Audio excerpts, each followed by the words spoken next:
Good morning everyone. आज हम देखते हैं डीएलएड फर्स्ट ईयर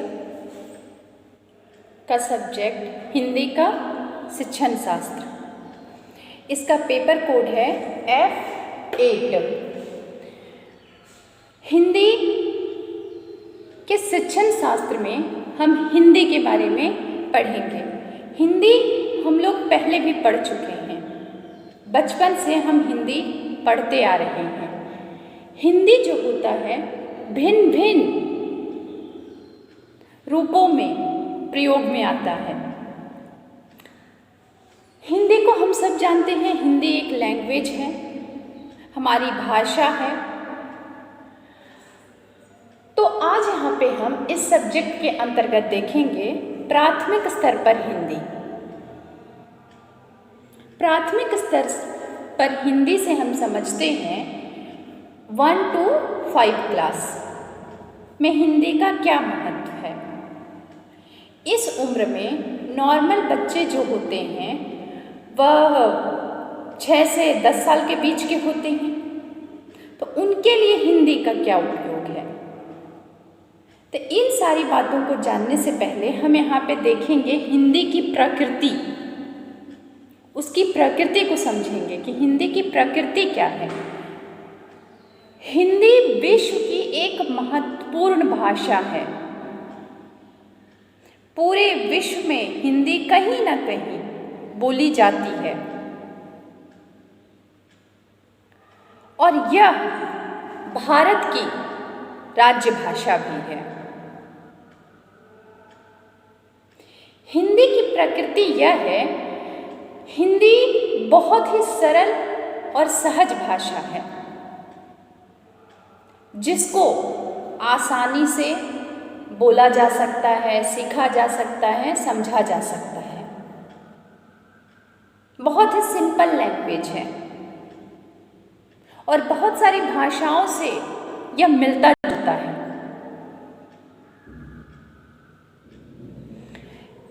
हिंदी जो है संविधान के द्वारा 1950 में इसे हमारे देश का राज्य भाषा बनाया गया था।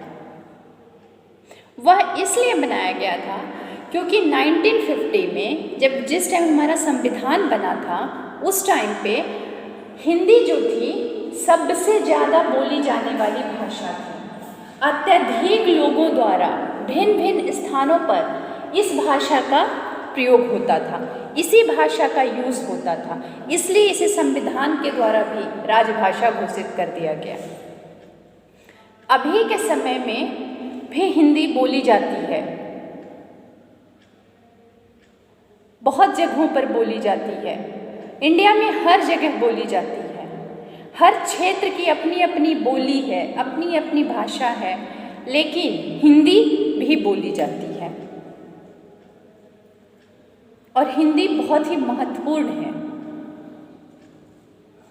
तो हिंदी की जो प्रकृति है उसके निम्न प्रकार हैं, बहुत सारे प्रकार हैं, उस पर आज हम चर्चा करते हैं।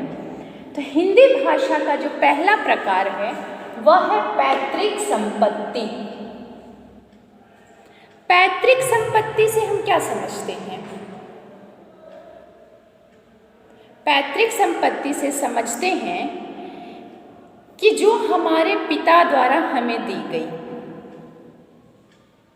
माँ बाप के जो भाषा होती है वही भाषा बच्चों की होती है, वही भाषा बच्चे सीखते हैं और वही उनकी मातृभाषा कहलाती है। तो यह हिंदी भाषा जो है जिनकी होती है उनके लिए ये पैतृक संपत्ति होती है जो उसे उसके माता पिता के द्वारा दिया जाता है। सेकेंड पॉइंट की बात करते हैं, अर्जित संपत्ति।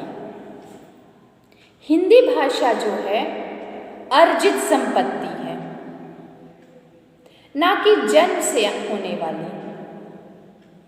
बच्चा जब जन्म लेता है तब उसे भाषा का ज्ञान नहीं होता है, उसे नहीं पता होता है कि कौन सा भाषा उसे सीखना है और कैसे सीखना है। परंतु जब बच्चा बड़ा होता है, बोलने लायक होता है, समझने लायक होता है, तो वह अपने घर में, अपने परिवार के द्वारा, अपने माता पिता के द्वारा, अपने भाई बहनों के द्वारा बोली जाने वाली भाषा को ही सुनता है और ग्रहण करता है। इस तरह वह उस भाषा को सीख जाता है। हम देखते हैं कि जिस परिवार के लोग हिंदी बोलते हैं उनका बच्चा हिंदी बोलता है। जिस बच्चे को शुरू से इंग्लिश का इन्वायरमेंट मिलता है वह बच्चा इंग्लिश बोलता है। तो हिंदी भाषा जो है या कोई भी भाषा, इसकी जो ग्रहण करने की क्षमता होती है वह जन्म के बाद होती है। वह जन्म के बाद जो देखता है, जो सुनता है, वही सीखता है और उसी भाषा को वह अर्जित करता है। कुछ सुन के, कुछ समझ के और कुछ उन सारी बातों को जोड़कर खुद से अर्जन करके बोलता है, सृजन करता है। अब हम तीसरी पॉइंट की बात करते हैं, सामाजिक वस्तु। हिंदी भाषा जो है सामाजिक वस्तु है। समाज में अगर हिंदी बोला जा रहा है तो वहाँ का इन्वायरमेंट, वातावरण हिंदी होगा और वहाँ के लगभग लोग हिंदी को बोलते होंगे, हिंदी में अपनी सारी बातों को एक दूसरे से शेयर करते होंगे, हिंदी में हर प्रॉब्लम का सॉल्यूशन निकालते होंगे, एक दूसरे से बात विवाद करते होंगे। जितने भी काम होते हैं वो सामाजिक होता है और समाज में हिंदी भाषा का प्रयोग होता है। इसलिए वहाँ का जितने भी लोग होते हैं वह सब हिंदी भाषा सीखते हैं। हम देखते हैं कि कोई अगर बाहर से रह के आया है और वह हिंदी परिवेश में रहने लगा, जहाँ के समाज में प्रत्येक व्यक्ति हिंदी बोलता हो, तो उस व्यक्ति में भी ना एक बार से ही, अचानक से ही, परंतु धीरे धीरे रहते रहते उस माहौल में, उन लोगों के साथ, उस समाज में वह व्यक्ति भी हिंदी बोलना प्रारंभ कर देता है, सीख जाता है उनकी तरह बातचीत करना। इसलिए हिंदी भाषा जो है सामाजिक वस्तु है। नेक्स्ट पॉइंट की बात करते हैं, परंपरा। परंपरा जो होता है बरसों से चली आ रही रीति रिवाज। आपके दादा दादी, उनके पापा मम्मी, आपके पापा के दादा दादी, पुरखों से चली आ रहे रीति रिवाज को हम परंपरा कहते हैं। और जो भाषा हमारी परंपरा में हमें मिली है, जो बरसों से चली आ रही है, वही भाषा हमें मिलती है और ये हिंदी भाषा की प्रकृति है। इससे यह अर्थ निकलता है कि जो बच्चा अपने दादा दादी से गुणों को सीखता है उसमें एक भाषा भी होता है। अपने पुरखों से जो उसे गुण मिलता है उसमें से एक भाषा भी होता है। तो हिंदी भाषा जो है वो परंपराओं द्वारा मिलता है, परंपरा के द्वारा चली आ रही भाषा होती है। नेक्स्ट पॉइंट है अनुकरण। अनुकरण हमारे जीवन का महत्वपूर्ण अंग है,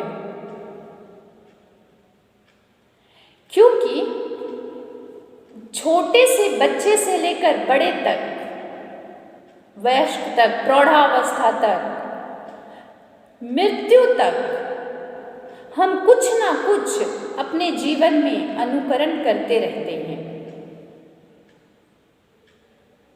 हमेशा किसी न किसी से कुछ ना कुछ देखते हैं, सीखते हैं और फिर उसे अनुकरण कर लेते हैं। जो हमें अच्छा लगता है उसका अनुकरण कर लेते हैं। इसी तरह भाषा जो है, अगर किसी के द्वारा बोली जाती है तो वह सीख ली जाती है और उसका अनुकरण किया जाता है। नेक्स्ट पॉइंट है परिवर्तनशील। परिवर्तनशील जो होता है, समय के अनुसार, परिस्थितियों के अनुसार चेंज होना। इसमें जो होता है वह एक जैसा नहीं रहता है हमेशा। जैसे जैसे समय चेंज होता है, परिस्थिति चेंज होती है, वैसे वैसे भाषा भी चेंज होती है।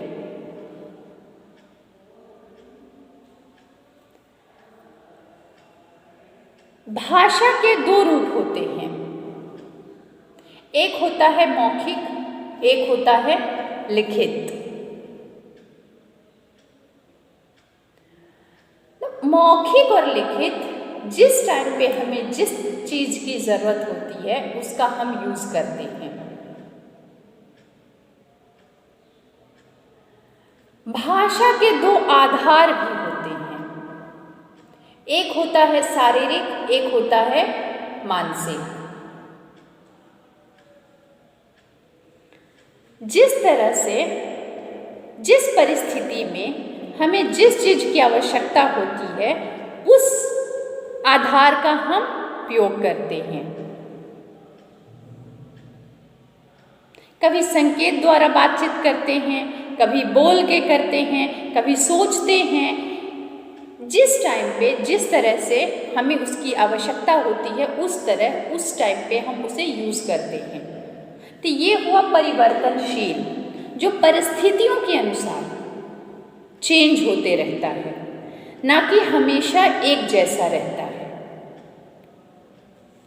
नेक्स्ट पॉइंट पे आते हैं अंतिम रूप। अंतिम रूप से समझते हैं कि जो लैंग्वेज होता है, हिंदी भाषा होता है, इसका कोई अंतिम रूप नहीं है।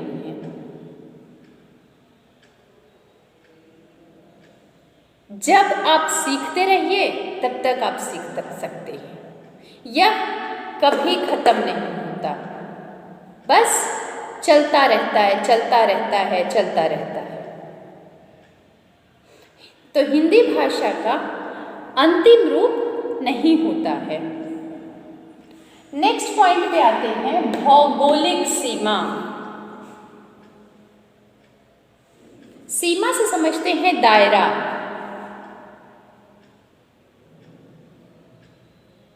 इस क्षेत्र तक से इस क्षेत्र तक यह भाषा बोली जा सकती है,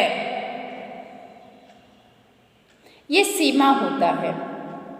जैसे हमारे इंडिया में इसे राज्य भाषा का दर्जा मिल गया, तो ये सिर्फ हमारे इंडिया तक है, तो ये इसकी भौगोलिक सीमा हुई। अदर कंट्रीज में भी बोला जाता है, परंतु वो सीमा क्षेत्र के बाहर है। परंतु ये राजभाषा है तो इंडिया का है, उस क्षेत्र का राजभाषा आप नहीं कह सकते, क्योंकि यहाँ पे इसे मान्यता मिली हुई है, वहाँ पे इसे नहीं मिली हुई है। यहाँ इसे राजभाषा के रूप में मान्यता मिली है, वहाँ यह भाषा सिर्फ बोली जा रही है। तो ये इसकी भौगोलिक सीमा हुई। नेक्स्ट पॉइंट में आते हैं ऐतिहासिक सीमा। ऐतिहासिक सीमा, हिस्टोरिकल, जो पहले की हिंदी थी वह ऐतिहासिक सीमा के अंतर्गत आता है। हिंदी भाषा की एक ऐतिहासिक सीमा भी होती है। नेक्स्ट पॉइंट में आते हैं, अपनी संरचना। हिंदी भाषा की अपनी संरचना होती है, अपनी लिपि होती है। किसी भी लिपि में इसे नहीं लिखा जा सकता। इसे जब सृजन किया गया था तब इसे एक लिपि में क्रमबद्ध किया गया, और इसलिए हिंदी भाषा की जो है अपनी एक संरचना है। किसी भी भाषा को किसी भी लिपि में जोड़कर आप हिंदी भाषा को नहीं बना सकते। इसकी एक प्रॉपरली लिपि है, अपनी संरचना है, अपना बनाने का तरीका है, अपना व्याकरण है, सब कुछ इसका अपना है, इसलिए इसकी अपनी संरचना होती है। नेक्स्ट पॉइंट में आते हैं, कठिनता से सरलता। संभव है कि कठिनता से सरलता की ओर यह ले जाता है, क्योंकि बच्चा जब छोटा होता है तो उसे भाषा बोलना अत्यधिक कठिन लगता है। धीरे धीरे अक्षरों को, शब्दों को जोड़ जोड़कर वह वाक्यों को पूरा करता है। तो इस तरह से वह कठिनता से सरलता की ओर जाता है। पहले उसे कठिन लगता है, परंतु जैसे धीरे धीरे धीरे धीरे वह सीखता जाता है, वैसे ही उसके लिए वह सरल होता जाता है।